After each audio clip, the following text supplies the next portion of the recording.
Денеска гостин во студио на Нова е Уранија Пировска, извршен директор на Хелсиншкиот комитет. Покрај редовниот извештај за заштита на човековите права и случаите на нивно прекршување, овој пат во јавноста излеговте и со еден посебен извештај, посветен на случувањата токму на 24 декември минатата година во Собранието на Република Македонија.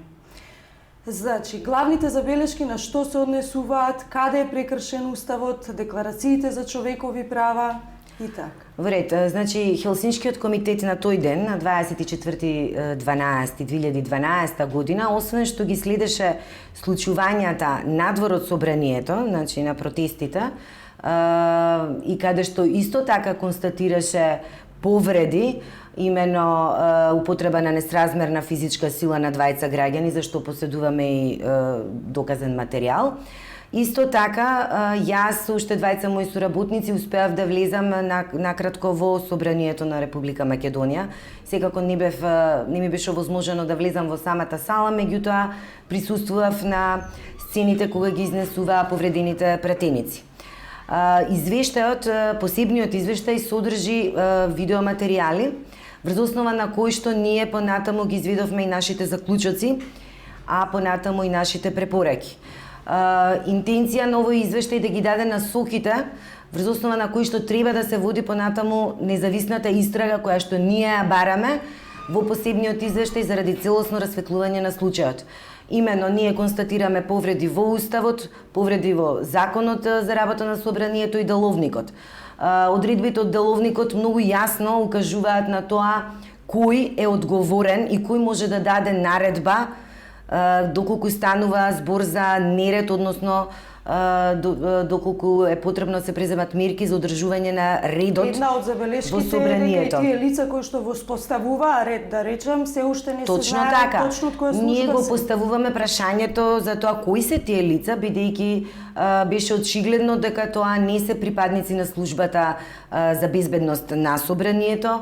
Понатаму констатираме дека на некој начин е нарушена и поделбата на власта, бидејќи на снимките јасно се гледа дека и министерот Зоран Ставревски дава наредба за постапување на лицата кои што насилно ги сврла претениците од Собраниската сала и новинарите. Од тоа што ние можевме да го заклучиме е дека главната одговорност паѓа на председателот на Собранието и од тие причини ние и сметаме дека тој треба да поднесе неотповиклива оставка од неговата функција. Во однос на исклучувањето на новинарите, односно целокупната македонска јавност од случувањата таму, кои се главните забелешки? Пред се, очигледна интенцијата да на некој начин се прикрие она што се случуваше и очигледна интенцијата да се попречи информирањето за тоа што се случуваше, а за кој што имаме ние сериозни сомневања дека беше однапред на некој начин осмислено.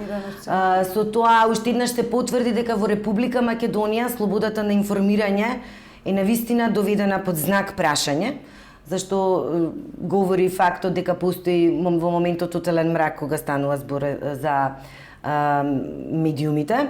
Тоа го констатираме ние во нашиот квартален извештај, бидејќи ние континуирано следиме и говорот на омраза и слободата на изразување. Токму тука нивото на говорот на омраза, кажете ми, дали покрај во клупите меѓу пратениците се уште присутен во медиумите, во социјалните мрежи? Апсолутно е присутен. Не постои ниту мал напредок во однос на тоа, затоа што редовно во вашите извештаи се критикува. Точно така, ние ги следиме и ги документираме случаите на говор на омраза, значи не само во медиумите, и електронските и социјалните медиуми.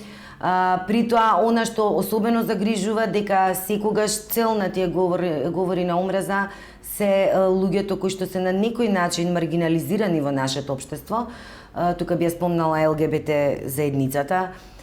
Ние бевме сведоци на тоа дека нашиот активист, програмскиот директор на ЛГБТ центарот беше како резултат на тој растечки говор на омраза и беше физички нападнат, што може од друга страна да се оквалификува и како дело сторено од омраза.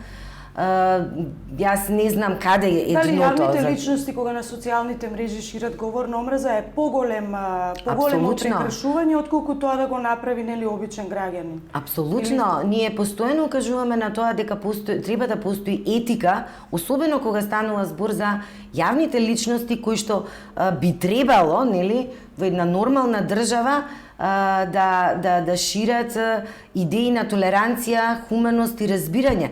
Напротив, кај нас постои практика, особено јавните личности, да се тие кои што шират различни, да речам, и говор на омраза, но и на некој начин и повикуваат и на насилство. Тоа беше случајот со случајот со весникот Вечер, каде што директно се повикува на линч. Така, за сексуалната ориентација, да. Една од големите забелешки на Хелсиншкиот во овој извештај е и работата на Комисијата за лустрација. Венецијанската комисија даде големи забелешки, ништо не се промени, Хелсиншкиот представката предуставен што има поднесено за незината работа, се уште чека одговор. Многу е симптоматично дека ние ја поднесовме нашата иницијатива на првиот работен ден на Уставниот суд, значи на 1 септември. При тоа се забележува дека Уставниот суд доставил барање за мислење до Венецијанската комисија после 3 дена. Мислењето на Венецијанската комисија мислам дека е многу јасно и децидно. Меѓутоа, еве гледаме што се случува. Уставниот суд ја одложи расправата, иако навистина ќе биде преседан, ако не донесе одлука која што ќе биде конзистентна по однос на предходните 2 одлуки кои што ги донесе Уставниот суд, со кои што ги укина одредбите, бидејќи ние во нашата иницијатива повторно укажуваме значи на одредбите кои што беа претходно укинати со 2 одлуки на Уставниот суд. Според тоа мислам дека не постои волја да се донесе одлука по однос на нашата иницијатива.